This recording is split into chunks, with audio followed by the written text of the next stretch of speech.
Welcome to That's the Word, wholesome tales for the whole family. I'm Father James Yamauchi. Today's story, Excavation on the Hill. Pardon, ma'am. We think we found something. Flavia's eyes shot up from the excavation pit she stood in. Even though she was only supervising the men digging, no one could escape the dirt and the mud that came with any dig. Aside from the pristine condition of her clothes, the elderly woman looked nothing like one of the most powerful figures in the land.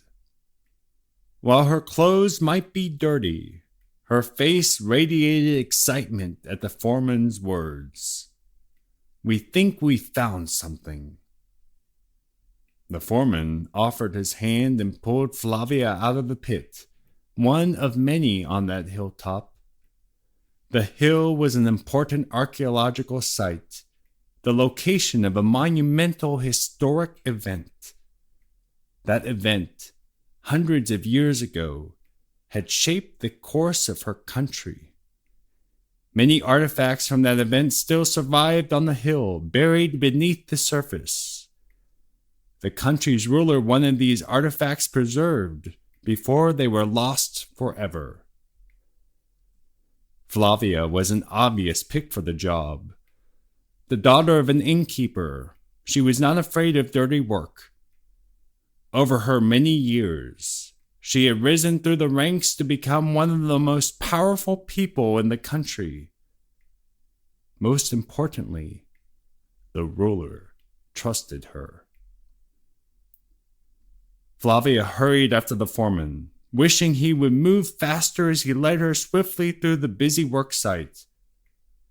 Just a few weeks ago, 2 houses of worship had stood upon that hill. Flavia's team tore them down. They possessed little historical value.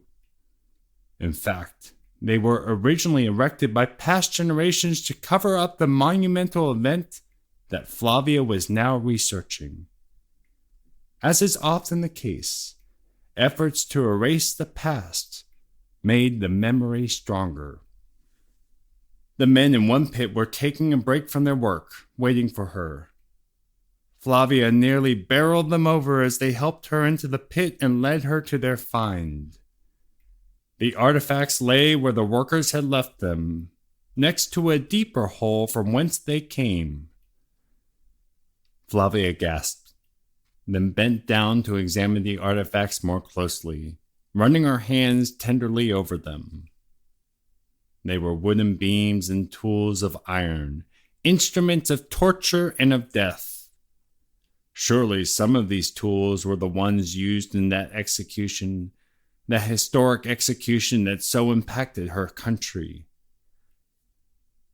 Flavia looked up from her thoughts. A worker was holding out a piece of wood for her to see. She gently took it and reverently examined the writing carved into the wood. While she could only read the first part of it, she already knew what the rest of the writing said. She had achieved her mission. She had found the artifacts. Normal historical artifacts are validated by specialists from various scientific disciplines. Flavia validated these artifacts by handing them to sick people. Normal historical artifacts are housed in an existing museum, usually one with ties to the excavation. Flavia carried off a boatload of the dirt from the dig site to a city hundreds of miles away, and built a building on top of that dirt to house the artifacts. Normal historical artifacts are uncovered by teams of archaeologists. These artifacts were found on an excavation run by the mother of an emperor. For these were no normal artifacts that the emperor of Rome sent his mother to find, a woman named Flavia Julia Helena, better known as Saint Helena. These artifacts, recovered from a hill called Calvary, were in fact the most sacred artifacts that perhaps any man has uncovered in the history of archaeology. For they were 3 nails, a sign bearing a phrase written in 3 languages, and a wooden cross, the true cross of Jesus Christ. And for this week, that's the word.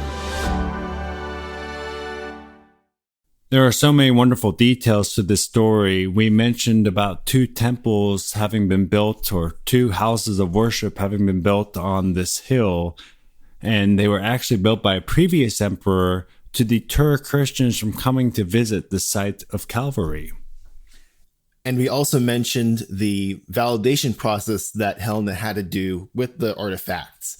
You might wonder, well, what does she need to verify or validate? And the answer is, remember, there were 3 crosses on Calvary. They found 3 crosses. And so they knew one of the crosses was the cross of Christ, but the other 2 crosses were the crosses of the thieves. So what Helena did in a very scientific manner is she got sick people like lepers and the sort and put them in 3 different groups, and each one would touch one of the crosses. They would look at them and see which group of sick people got healings. And so that would be how they identify the true cross is the cross that was a source of healings. Another fascinating detail is if you go to Rome, make sure to visit the Basilica Santa Croce in Jerusalem. It's near St. John Lateran, the Pope's Cathedral, and that basilica is built on top of the dirt that St. Helena brought back from Calvary. And in that basilica are the relics of Christ's passion. And the final thing I will say is that if anybody wants a good movie or story idea, it's St. Helena. What a fascinating person to study more in depth, the daughter of an innkeeper who becomes the Empress of Rome.